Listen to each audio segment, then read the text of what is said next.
Everybody, thank you so much for joining us here today at Re-Ritten Vintage Homestead. Marshall and I are very sorry that we don't have our makeup on today and look fantastic, but today's a work day. So this week, it's supposed to drop down to the 40s through the week. The temperatures in the evening are going to be freezing, and so we have a lot to do. We've got to get this garden taken care of, and you know, basically my list is long, but we only have so many daylight hours and only so much energy, so we'll see what we can get done. We ripped out the last of the tomatoes last night, so I've taken care of those this morning, washed them up, have them drying. We got my heavy bedspread out, washed it. I have it hanging outside, and today's project, what I'm going to start with, are my flowers. We painted up the old windmill and moved her back here to the garden so she could be by the garden shed. And I think she looks adorable out here. But what I'm going to do today is I have a whole lot of deadheading to do. I have pots that I have to get out of here before they freeze. And I have to mulch. So this is what I'm going to work on this morning. Oh, see your bird baths and things like that that are ceramic, you need to get those washed out and get them put away so they don't crack. And the same with my ornaments out there that are glass or ceramic. So this is the before, and I will show you the after. Look at this mum. Isn't it gorgeous? It just grew huge this year. And some of my flowers are hanging on. They're going to love the cooler weather, I'll tell you that.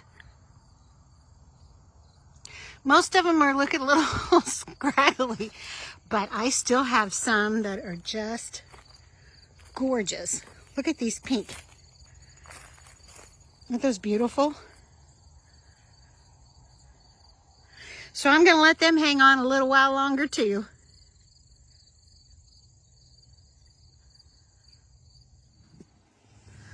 I am so blessed. I never have to buy mulch for my garden because I have an abundance of leaves this time of year, pine cones, and needles from the pine trees. So that's what I'm doing, is as I clear out areas in my garden, I'm going to take the leaves and the pine needles and the pine cones and do some mulching. I am really happy to see some of my hollyhocks have blown over here in this area where I don't have anything. So won't those be pretty next year? And this is a really good time to look at your soil.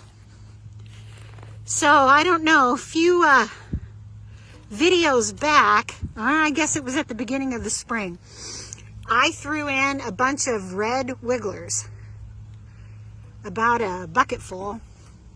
And as I've been digging here, there we go, I'm starting to see more and more of them in the dirt. Let's see if I can find another few more. Hey, there's a good one.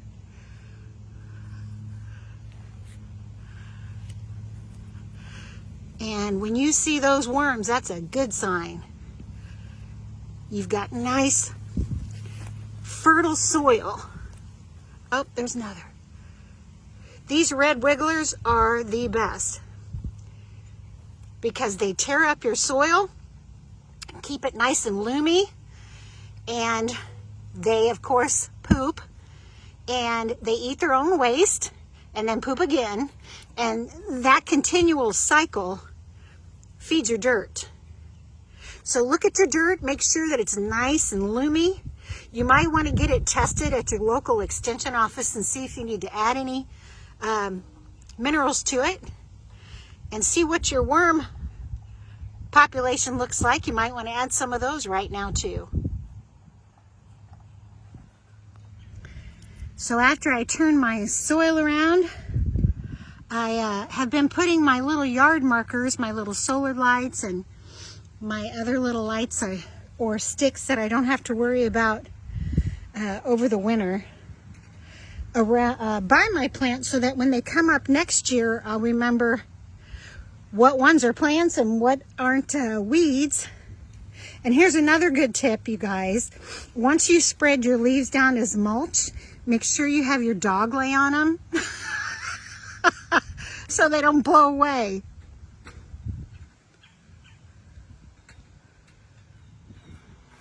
And here's the end result. I got everything weeded and cut back and deadheaded and mulched with leaves. And it is ready for the snow to blow. It took me about 3 hours, but you know, flowers are expensive, and splitting them and trying to get them to grow and feeding them, it's worth the effort. This will be beautiful. I could not believe how many volunteer tomatoes I had coming up over in this area. And hollyhocks coming up over there, which typically they're over here. So I'm excited to see how this turns out next year. So I'm cutting down my sunflowers. I've left them out as long as I could so that the birds could eat the seeds out of them and have fun harvesting those seeds this fall. But they've about stripped them. So I've been cutting these down, and as I've been cutting them, I keep the big ones and I strip the leaves off of them. I'll put those in my shed, let them dry, and then next year I'll use those as poles for like beans or peas or anything that needs to climb up. And I have left this watermelon in the garden for a long time because every time I thump it, it just doesn't sound like it's ripe yet. So I think I'm going to have to find a broom straw and see if that'll work. I still have beautiful green peppers coming in. It's like they waited until they knew I was going to start pulling stuff out here, but I'm going to leave these guys and let them keep producing until that frost comes. Aren't those beautiful? Look at all those peppers. I think I'm going to be making some pepper soup or some stuffed peppers. And I got quite a few cherry tomatoes too. I only have one. I only put out one cherry tomato bush this year. I have trimmed this sucker back probably, well, at least 4 times. And the last time was just, seemed like 2 weeks ago. And look at it. It's already spreading out again with more blossoms. And you guys, don't you wish that we could have bread vines like cucumbers? Because I tell you, cucumbers produce like just like zucchini. It's just when you think you're done, there's a couple more. And if we could just figure out how to make bread vines, we wouldn't have any more hunger, would we? Let's dig down here and see if we have anything.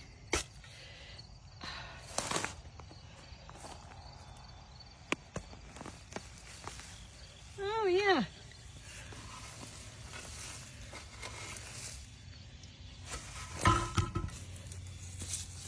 Oh, there's a nice size one. Yeah, that's a good one.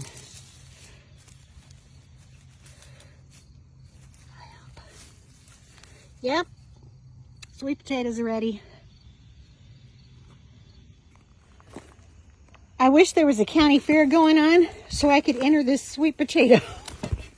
It's massive. Look at it. It's massive. And I think it also would win a prize because it looks like a butt. So now that I have my flowers all mulched, now the next step is my ceramic little doodads and my pots. I need to rinse all of those out before I put them in the shed for winter. So I'm just going to rinse them out lightly with the hose, let them dry, and then pack them up. I've had my corn out here drying in the shed for about 3 weeks. That I didn't use to decorate with. So I need to take that in and cut it off the cob so that I can use it for jewelry and grind it up for flour. And I also have some potatoes over there that have been drying out that I need to take in as well. Like Gertie, I've been saving my hickory nuts too, for the squirrels and for my dog, because he loves hickory nuts. I know, it's crazy. You gonna get you a nut, Marshall? Look at all of these. I washed it was time to drag out my thick winter comforter. So I washed it. See how thick that is? And I brought it out here on the picnic table to dry because I'm a hillbilly. But tonight, when we get in bed, it is gonna smell fantastic.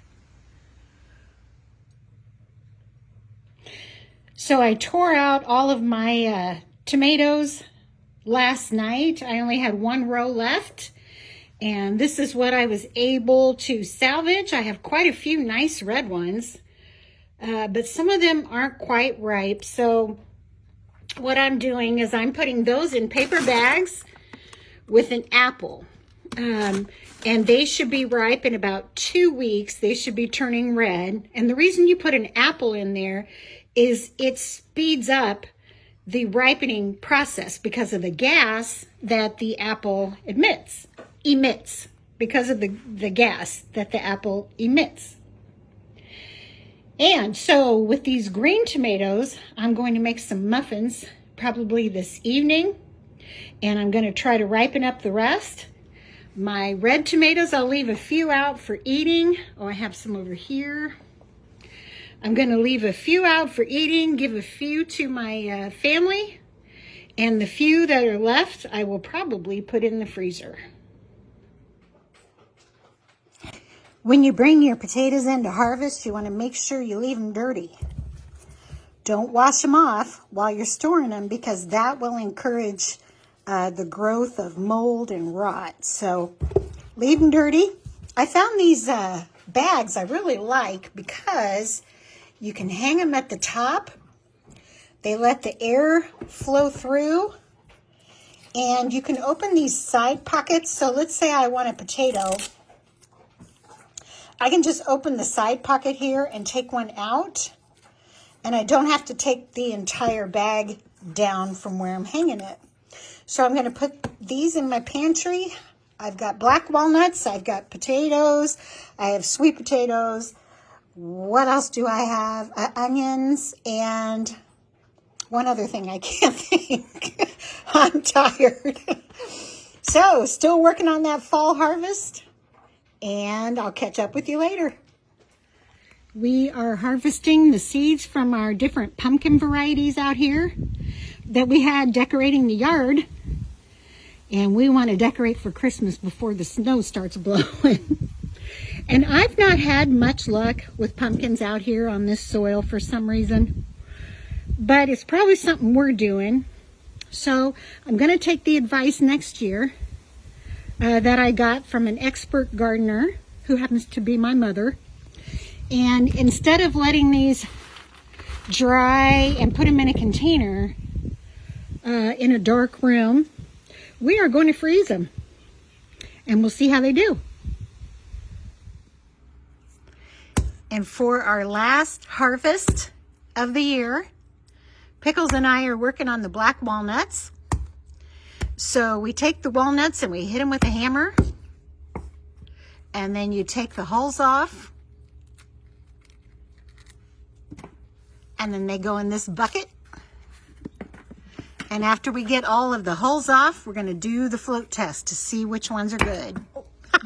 Let's try that one again. And there we go. It's really windy out here today, so I hope you guys can hear me. But once you get your hulls off your walnuts, you're left with this black, yucky stuff that you need to get off. And quite by accident, I came up with a pretty ingenious, if I say, method for getting that off. You take a bucket, and you have to make sure that your bucket has a hole on it somewhere, because we're going to get this to operate like a washing machine. So you're going to let it fill up with water.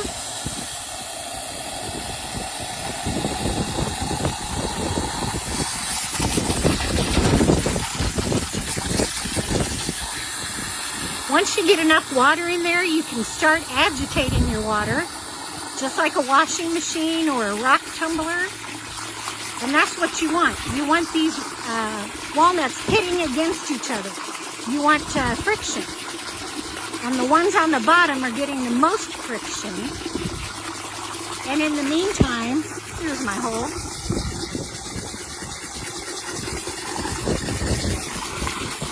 Your water's running out the side there, so you don't have to keep emptying your bucket. So you're just going to keep agitating and agitating. Now this may take you, it depends on how many walnuts you have, but it may take you 10 times or so.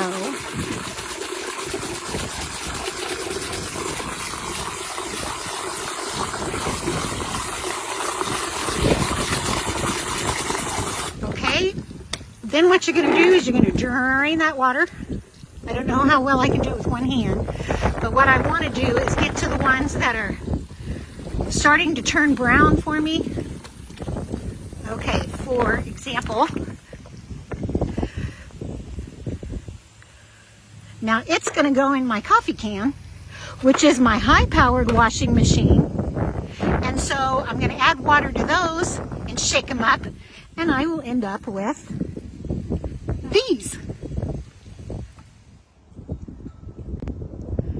It is such a beautiful day with the leaves falling.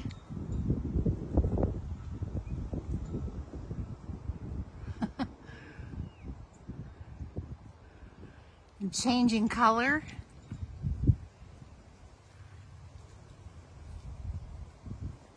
Isn't that beautiful?